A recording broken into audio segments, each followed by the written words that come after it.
తీస్తే సినిమా రాస్తే గ్రంథం అయ్యేటట్టే ఉన్నది. సినిమాలను డూప్లికేట్ చేసి పబ్లిక్లో విడుదల చేసిన ఓ పోరని కథ.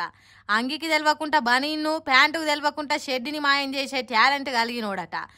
అదే ముచ్చట పోలీస్ సారు సివి ఆనంద్ చెప్తున్నాడు. ఈనోన్రి అంటే ఆ లింక్ ఎట్లా వచ్చిందంటే, ఈ @క్యూటీరియో అనే టెలిగ్రామ్ యూజర్ ఐడి ఎవరిది అనేది దర్యాప్తు చేస్తే అది ఒక అశ్విని కుమార్ రెసిడెంట్ ఆఫ్ పట్నాద్ అని తేలింది.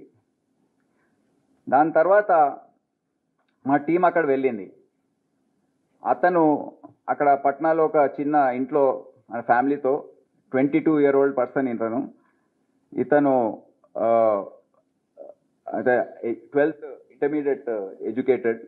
కానీ అతని కెపాసిటీ చూస్తే మనం ఎవరైనా ఆశ్చర్యపోతాం. ఇన్నరా 1000 కోట్లు ఖర్చు చేసి తీసిన సినిమాలను మతాన మాయం చేస్తున్నారంటే ఎంతమంది ఉన్నారో, ఎంత పెద్ద టీమో, ఎంత పెద్ద వాళ్ళు ఉన్నారో ఇది అందాలా అనుకుంటున్నాం. కానీ ఉత్త 22 ఏండ్ల నూనుగు మీసాల పోరగాడు చేస్తున్నాడట సినిమాలను డూప్లికేటు. మళ్ళా చదివింది కూడా 12వ తరగతినట. అందుకే పోలీసులకు కూడా కళ్ళు తిరిగి కంతర్ల నొప్పి పుట్టిందట వాడు చేస్తున్న పనులు తెలిసే వరకు. ఎన్ని జాగ్రత్తలు అంటే, ఇంటి చుట్టూ 22 కెమెరాలు పెట్టాడు, మా CCTVs పెట్టి మా టీం వెళ్తూ ఉంటే మొత్తం అతన్ని అట్లా అనుమానం వచ్చి ఆయన ఫోన్లో ఉన్న డేటా అంతా కూడా వైపౌట్ చేశాడు. కానీ లక్కీలీ ఈ హార్డ్ డిస్క్ చేయలేకపోయాడు మేము ఎంటర్ కాకముందు, మా టీం ఎంటర్ కాకముందు. దాంట్లో దొరికిన వివరాలు ఇవి. ఇంకా ఫోన్లో ఉంటే ఫోన్ వివరాలు దొరికితే ఇంకా ఏం జరిగేదో మాకు తెలియదు. ఫోన్లు, మెయిల్లు, మెమరీ కార్డులు అన్నీ దొరికితే ఇంకెంత వండరం బయటపడేదో ఏమో అంటున్నాడు ఆనంద్ సారు. తన పనితనం ఏంటిదో, ఎంత టాలెంట్ కలిగినోడో చెప్తున్నాడు. ఇన్నోన్రి ఈ రెండు ఇక్కడే కాదు, మొత్తం భారతదేశంలో డిజిటల్ మీడియా హౌసెస్ సర్వర్స్ని హ్యాక్ చేసే సత్తా అతనికి ఉంది. చాలా కాంప్లికేటెడ్ ప్రాసెస్, కానీ అతను దాంట్లో నైపుణ్యం అనేది తెచ్చుకున్నాడు. పెద్ద చదువులు చదివిన వాళ్ళకే సాధ్యం కాని పనట అది. అసొంటి దాంట్లో ఆరితేరి మన 2 తెలుగు రాష్ట్రాలని కాదు, దేశం మొత్తంలో ఉన్న సినిమాలను ఎవ్వరు చూడకముందే డౌన్లోడ్ చేసుకోగలుగుతాడట. అంటే వానికి ఎంత తెలివి ఉండాలి ఏం కథ. 10 తలకాయలు ఉన్న రావణుని కూడా ఇంతటి ఆలోచన కలగకపోవచ్చు కదా. వాని తెలివి దీంట్లో కాకుండా ఇంకా దేంట్లో పెట్టినా దేశానికి పథకాలు వచ్చేటంత గొప్పోడైతుండే కావచ్చు కదా. ఇప్పటి వరకు 120 సినిమాలు దొంగతనం చేసిండట. దాన్ని దొంగ సైట్లు నడుపుతున్న వాళ్ళకి అమ్ముకొని సొమ్ము కూడా పెట్టే పని చేస్తున్నాడట. గజ దొంగలకే అంతుపట్టని దొంగతనం చేసిండ అన్నట్టు.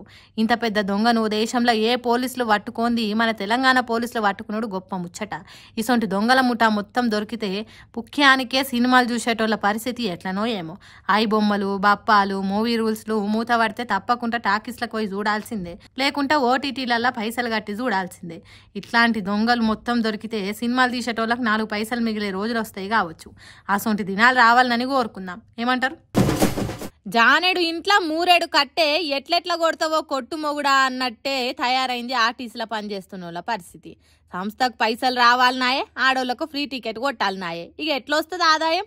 అందుకే పడరాని పాటలు పాడుతున్నారు పాపం.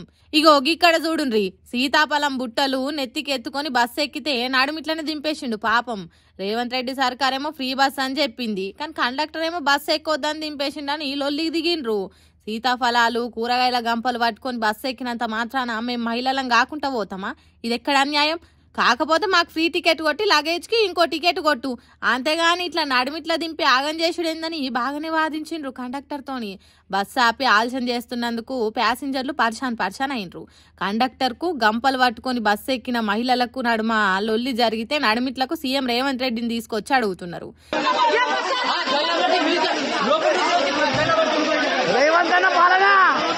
రేవంత్ రెడ్డి చూడు,